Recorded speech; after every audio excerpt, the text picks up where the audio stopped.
Syria में हुए तख्ता पलट के बाद से ही बशर अल असद के अलावा रूस और ईरान को बड़ा झटका लगा है।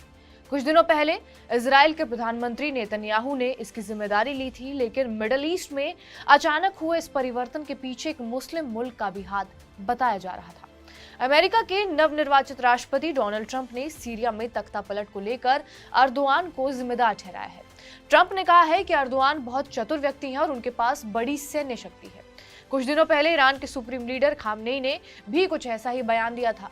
उन्होंने बिना नाम लिए ये कहा था कि सीरिया के एक पड़ोसी मुल्क ने तख्ता पलट में अमेरिका और इजराइल का साथ दिया है। फ्लोरिडा में ही हो रही मीडिया कॉन्फ्रेंस के दौरान ट्रंप ने तुर्की के राष्ट्रपति एर्दोआन की जमकर तारीफ की।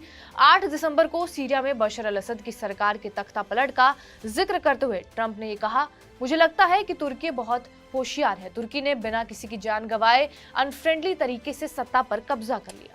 ट्रंप ने कहा कि तुर्की हजारों सालों से ऐसा करना चाहता था और उन्होंने ये करके दिखाया।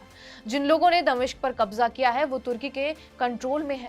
ट्रंप ने एर्दोआन को चतुर और सख्त बताते हुए कहा कि मुझे लगता है कि सीरिया का कंट्रोल अब तुर्की के पास ही होने वाला है। इससे पहले ईरान के एक सीनियर मौलवी ने भी तुर्की पर सीरिया में बशर अल असद की सरकार की तख्ता पलट में अहम भूमिका निभाने का आरोप लगाया था। ईरान की संसदीय विशेषज्ञ कमेटी के सदस्य और तेहरान में जुम्मे की नमाज पढ़ाने वाले अहमद खातमी ने सीरिया तख्ता पलट को लेकर तुर्की के राष्ट्रपति तैयब एर्दोआन को चेतावनी दी थी कि उन्हें अपने किए का नतीजा भुगतना होगा।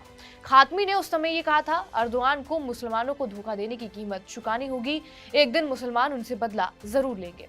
इससे पहले ईरान के सुप्रीम लीडर खामनेई ने भी बिना नाम लिए तुर्की पर निशाना साधा था।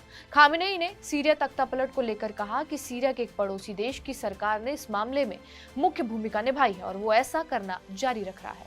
उन्होंने कहा कि इसे हर कोई देख रहा है और हमारे पास इसे लेकर पर्याप्त सबूत भी मौजूद है। बहरहाल, आपका इस खबर पर क्या कुछ कहना है हमें कमेंट करके जरूर बताएं। बाकी देश और दुनिया की तमाम बड़ी खबरों से अपडेटेड रहने के लिए सब्सक्राइब करिए TV9 डिजिटल।